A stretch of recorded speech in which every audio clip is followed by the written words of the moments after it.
Turabasuhuje kandi tunabifuriza ishya n'ihirwe mu mirimo yanyu mukora ya buri munsi.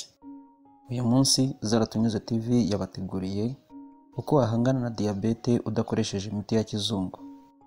Diyabete ni indwara iteje ikibazo ndetse kuri ubu bamwe basigaye bayitinya kurenza uko batinya sida. Ni mu gihe kuko ni indwara igutegeka ibyo ugomba kurya, ibyo ugomba kureka, bigutegeka kugira imyitwarire runaka uhindura. Muri make kurwara diyabete bigusaba guhindura byinshi. Abagabo bamwe irabakwana, gutera akabariro bakabyibagirwa burundu. Abandi ituma imitsi ijya mu mano yangirika, bikaba ngombwa ko amano acibwa. Hari n'abaraza ibirenge mu mazi ngo barebe ko babona agatotsi kuko biba bishyushye cyane. Impamvu nyamukuru zitera diyabete zishingiye ku ikoreshwa ry'umusemburo wa insuline mu mubiri.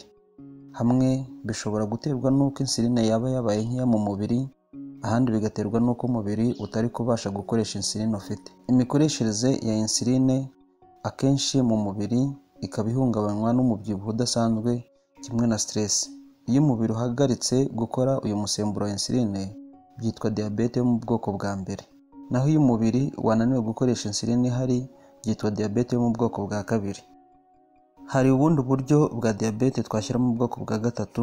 Iyi akaba ari diyabete ikunze gufata abagore bafite inda nkuru hejuru y'amezi 5, gusa iyo amaze kubyara ihitiye ikira.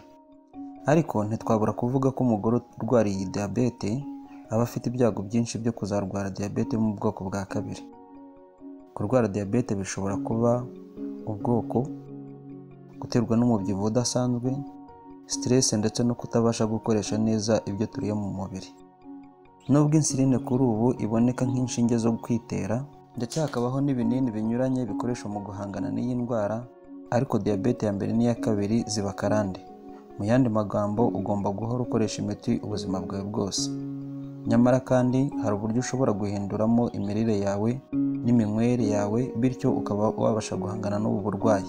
Hano twagutegura ibiribwa byagaragajwe n'ubushakashatsi ku ikoreshwa byagufasha gutandukana burundu n'ingaruka zose ziterwa na diyabete. Muri make si ifunguro wemerewe gusa, ahubwo n'ibyatuma igipimo cya insuline mu mubiri kiguma ku rugero rukwiye. Amafunguro yagufasha guhangana na diyabete: irya mbere twavuga apple cider vinegar. Iyi ni vinegere itari nka ya yindi isa n'amazi kuko iyi ituruka mu mbuto za pome. Akamaro kayo k'ingenzi ni ukuringaniza igipimo cy'isukari mu mubiri. Ikindi kandi inafasha mu kugabanya ibiro, dore ko diyabete yibasira ahanini ababyibushye bidasanzwe.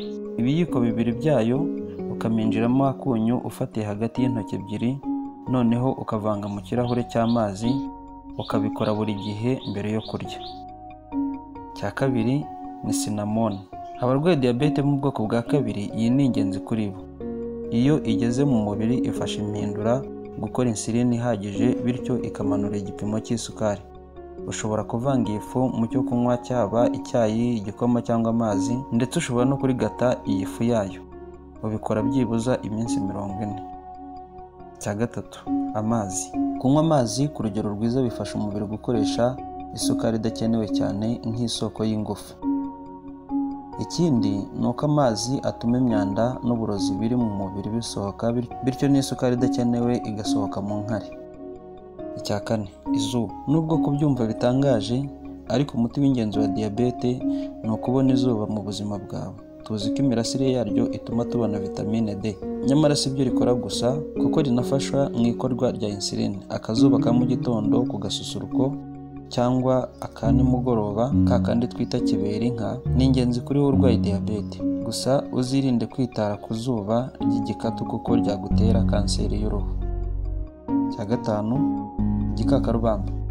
Kuba igikakarubamba gikungahaye kuri phytosterol bituma kiba ingenzi mu guhangana na diyabete. Izo phytosterol nizo zifasha mu gutuma igipimo cy'isukari mu mubiri kimanuka. Bamwe bakivanga n'ikinzari mu guhangana na diyabete.